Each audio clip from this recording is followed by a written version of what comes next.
Alhamdulillah alamin. Allahumma shalli ala Muhammad.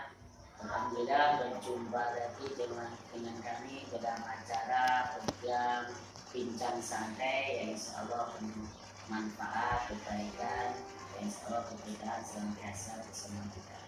Baik, dalam bincang kali ini saya ditemani salah satu senior saya, juga pemimpin saya banyak hari. Beliau ini memiliki 3 anak.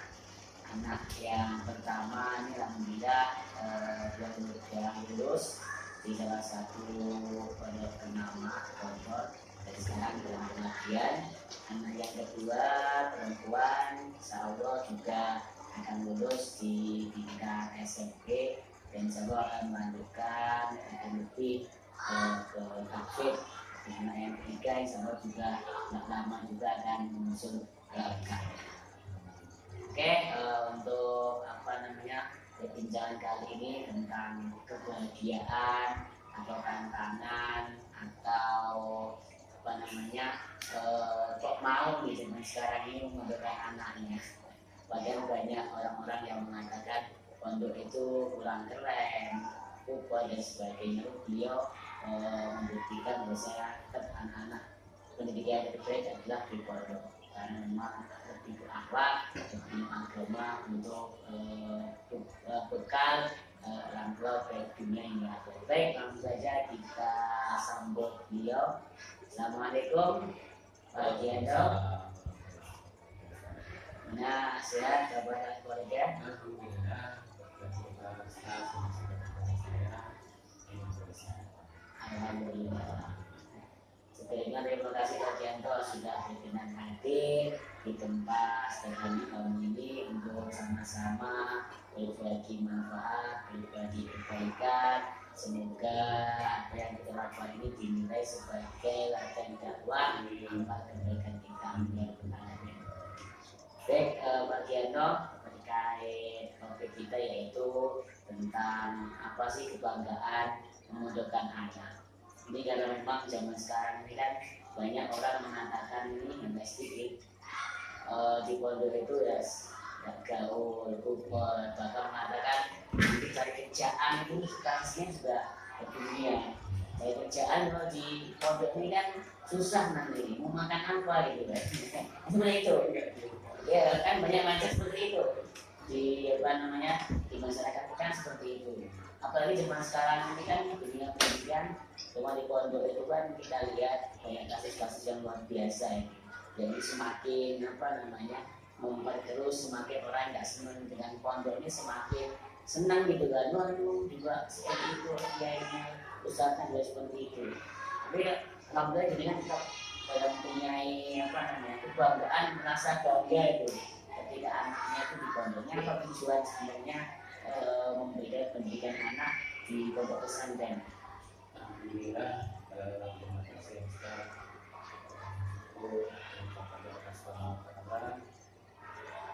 Saya sebenarnya bukan apa-apa dan tidak. Insya Allah anak saya mondok yang pertama ini bukan tampaknya saya ini. Alhamdulillah itu Allah yang masih jangan, Allah yang masih tunjuk. Dan saya juga alhamdulillah sekali bukan saya yang pertama itu kelas 6 SD itu sudah mau lulus, kelas 3 mau lulus, dan itu bapak saya ingin untuk nanti saya langsung masuk. Rasanya ini nggak tahan mulai nangis, tapi alhamdulillah insya Allah kita cari masuk. Jadi disitulah saya yakin anak saya dengan atas izin Allah, ya yang Allah, bukan saya orang tuanya yang dan misalnya mungkin ya kita pun kita mesti lagi. Jadi awalnya anak saya mondok itu hanya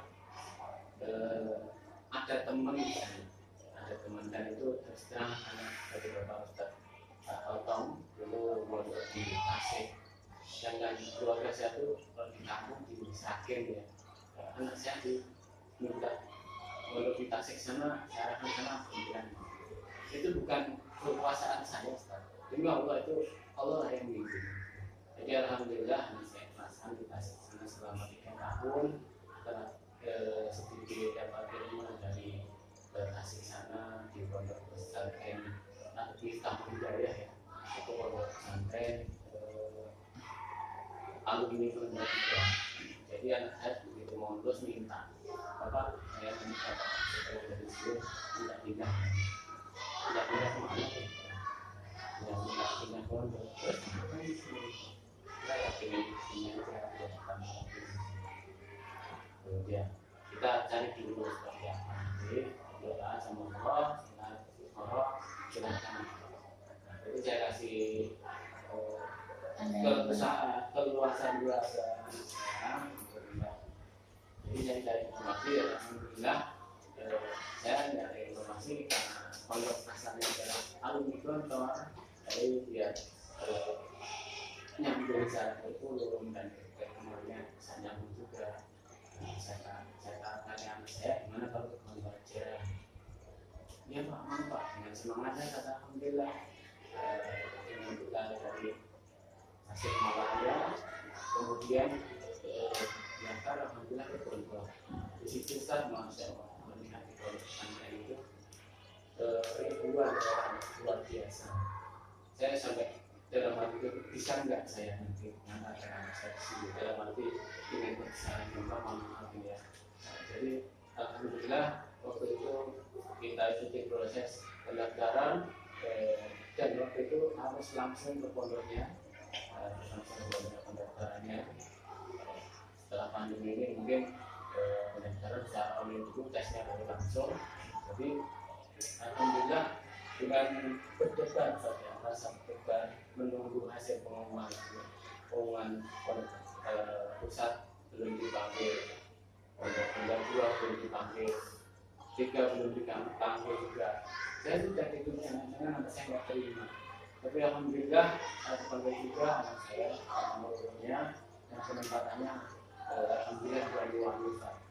Ya luar biasa jauh ya dari ujung Tasik Malaya Barat sampai ke Banyuwangi kan bukan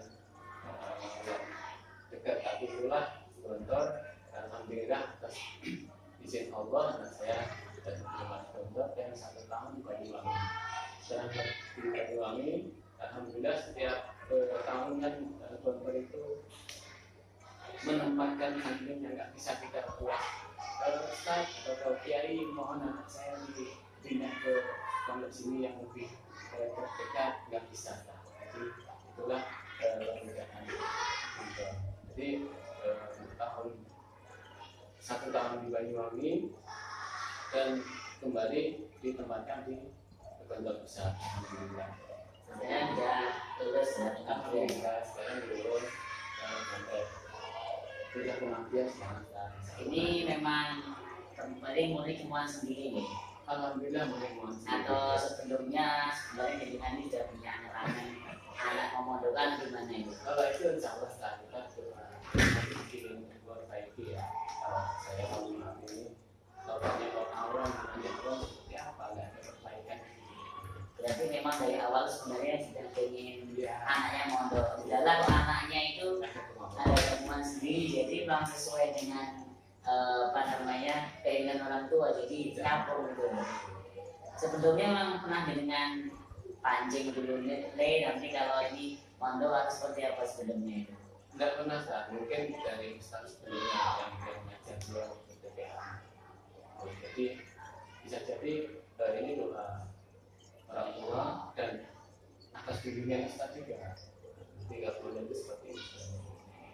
Kalau masalah mungkin ini orang sekarang mondok itu memiliki masalah ekonomi ya mohon maaf mungkin perlu diluruskan.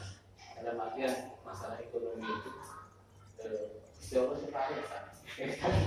Jadi jangan salah yang menjadi mohon maaf kalau jadi dia punya pejabat tinggi hasil yang melimpah, tapi ya alhamdulillah kalau misalnya hasilnya dari mana kita nggak tahu, keberkahan itu yang kita jaga.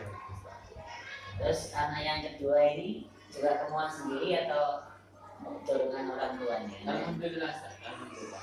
Tuhan jawab ya.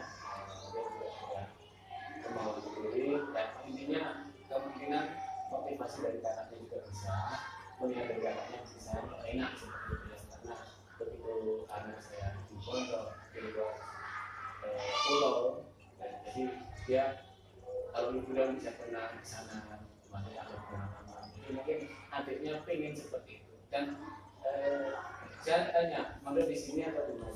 Enggak lah, kalau di sini ngapain? Dalam artian, saya senang, bukan berarti apa-apa. Berarti dia punya keinginan yang lebih, bukan berarti mengecilkan yang di sini. Ini insya Allah bagus-bagus, kualitasnya juga bagus. Jadi, alhamdulillah, saya daftarkan di Sragen untuk sampai anak ya. Di sana ada SMP juga. Ini SMP ada sekolah SMP sampai mundur di Sragen. Yang penting juga mau lulus. Rencana mau lebih ke mendalami Qurannya ini. Insya Allah lah kemarin kita ini sama kami orang tuanya lah. Sama kakaknya juga kan SMP mau punya tahu entah itu kakaknya atau apa yang mempengaruhi. Yang jelas dia tidak pernah memang minta pindah, dan alhamdulillah kita cari pondok pesantren yang berminta itu yang habis. Alhamdulillah, karena kita yakin kalau siapapun yang bekerja Al-Quran, insya Allah Allah akan membimbing gitu kan. Insya Allah. Ya, alhamdulillah, insya Allah anak saya sudah saya daftarkan secara online saat ini, tapi belum untuk tes. Insya Allah nanti tesnya tanggal 23 Januari. Semoga ada semua. Terus ini ya, sebenarnya apa ini? Keistimewaan menyekolahkan atau memberi pendidikan ke pondok anak dengan tidak biasa di kali umum, mungkin sekelas SMA ya umum lah, tanpa yang basic pesantren apa sih keistimewaan ini apa ini? Kalau itu apa? Nggak bisa disamaratakan Pak. Jadi bisa orang tua atau dengan orang lain itu relatif. Ya, maksudnya jadi nanti kenapa pengen anaknya ini di pondok pesantren itu enggak yang di apa namanya, enggak yang di umum atau di negeri, nanti kan supaya ya apa namanya manusiawi lah, orang itu kan realistis saja, orang berpikir seperti itu kan realistis, kita nggak menyalahkan juga ya. Realistis kan begini ya, kalau nanti anak saya harus sekolahnya di negeri atau nanti saya kuliah juga di apa namanya ya jadi kemudian otomatis ya apa namanya lulus kan bisa kerja dengan salary yang lebih baik gitu kan manusia juga ini. Tapi jenengan kenapa ini kok lebih memilih di pondok? Nanti anak-anak yang besar ini apa ini? Kalau anak-anak terbesar saya ya manusiawi ya, kalau misalnya kita yang berekonomi seperti apa ya bisa. Nah, kita juga harus berimbang biar enggak. Kalau kita akhir nanti bisa mendapatkan misalnya kan. Jadi intinya udah menuntut ilmu dulu, masalah hasil, masalah rezeki. Insya Allah aman itu yang akan ngasih berapapun Allah kasihkan, itu kita syukuri. Insya Allah berjalan positif. Yang jelas motivasi saya membuat anak saya dia mempunyai pemahaman agama yang dan kalau kita mau minta rezeki ke sana, jadi jangan salah kalau pondokan itu nggak keren. Itu yang di lokasi mana yang pondok kecil, kelasnya cuma 2 dalam satu ini ya, sedikit ya, cuma 2 satu A satu B seperti itu. Tapi santrinya sekarang yang masih nyambung, dia di Al-Azhar Mesir itu kalau yang kakak kelasnya Ian itu saya yang satu dari 2 dari kakak kelas yang lain itu kondisinya kecil. Santrinya total dari kelas kelas itu cuma sekitar antara 300. Jadi seperti dari pondok kecil ke bisa harapannya sudah besar peluang sana. Dan yakin kita bukan mencari wah anaknya biar lo kuliah di sana dia masuk ke rumah. Jadinya tapi untuk motivasi anak saya memang saya lihat visual, lihat visual ini seperti itu. Sama dengan saya dengan juga saya motivasi anak saya. Nak yuk kamu mau jadi apa sih? Mau jadi peserta, mau jadi guru, pengusaha, silakan. Mau jadi apapun nanti mau jadi ustaz monggo. Tidak pernah lihat kamu mau jadi ustaz ya. Intinya kita siapkan dulu ilmu dan yang jelas akhlaknya anak muda itu ya presentasinya lebih kalaupun ada berita yang sekarang miring pondok pesantren seperti ini itu oknum aja ya. jelas oknum aja dan jangan mengatasnamakan salah satu yayasan atau itu sebenarnya kan. Makanya perlu mencari guru bersama ya kita tahu gurunya seperti apa, teman seperti apa. Karena memang teman sekarang luar biasa tentangnya. Dan pasti membentukkan anak salah satunya adalah kita ini memutus mata rantai ya. Betul rantai kita juga nggak bisa apa-apa, otomatis lah anak kita yang di apa namanya. Tapi kalau enaknya orang Indonesia itu ini kan apa namanya luar biasanya ini kan bahasa apa kasarnya itu kalau bapaknya kuli anaknya jual kuli gitu ya. Seperti itu sama aja kalau orang tuanya bodoh ya anaknya jangan sampai seperti itu, harus lebih baik terutama di bidang keagamaan karena memang salah satu apa namanya salah satu investasi terbaik ya anak itu. Salah satunya yang amal dan bisa anak yang soleh dan soleh yang anak dia sudah bisa anak dia kafe itu luar biasa. Semoga semua anak-anak benar dan yang sehat bisa membahagiakan kehidupan. Jadi ini adalah sudah kita ini apa ini pesannya untuk orang tua yang masih ragu memudahkan anaknya ini seperti apa? Gimana ya saya? Jadi gini, kalau masalah anak ke pondok, kalau nanti tertinggal pendidikannya, insya Allah enggak. Ya, karena setelah ke pondok juga kalau mohon maaf ya kesempatan belajarnya juga lebih banyak. Terus kalau anak pondok harapannya begitu keluar dari pondok pasti sangat senang sama masyarakat, kemudian bukan masalah ekonomi aja sih, itu masalah apa ya mengabdikan diri ke masyarakat, kalau bisa menyampaikan ilmu agama yang dapat dari pondok.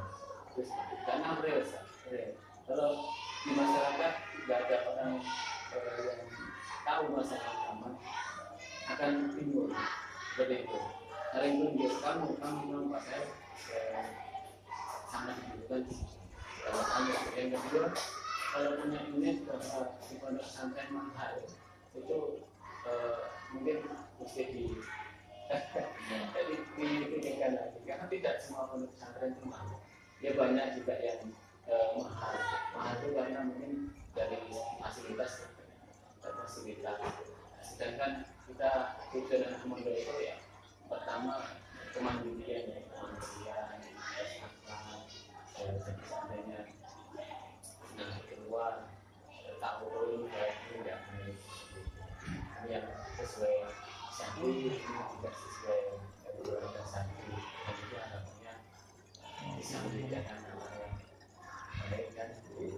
Kalau masalah ekonomi masalah rezeki nanti bukan berarti kita akan usaha kata apapun kalau Allah tidak memberi ya insya Allah Ya seperti itu. Yang penting kita ini emang untuk mencetak anak terbaik anak itu ya di pondok pesantren karena banyak orang ini kalau masalah ijazah sebenarnya kita mudah dicari. Banyak orang yang nggak sekolah tiba-tiba punya apa namanya ijazah S1 S2. Tapi kalau akhlak ini nggak mungkin bisa apa nama tiba-tiba muncul, harus dicetak dari kecil, dari seperti itu kebiasaan. Maka dari itu beruntung bagi orang tua yang bisa memberikan pendidikan yang baik, khususnya pendidikan agama yang semoga anak-anaknya yang sedang menuntut ilmu di pesantren di tempat agama semoga bisa menjadi para pewaris nanti, sukses dunia dan sukses akhirat. Dan bagi orang tua yang masih punya keraguan, yakinlah bahwasanya semua yang kita lakukan atas nama Allah pasti akan dimudahkan oleh Allah Subhanahu wa taala. Menurut ilmu itu jalan ke surga itu mudah, apalagi jalan mencari dunianya insya Allah sudah berkali begitu deh. Terima kasih Pak Kianto sudah hadir sekali lagi, semoga perbincangan ini bermanfaat dan membuka wawasan kita untuk menjadi orang tua yang lebih bijak, menjadi orang tua yang lebih bisa menjadikan anak itu menjadi lebih baik untuk kita bekal di dunia menjadi baik.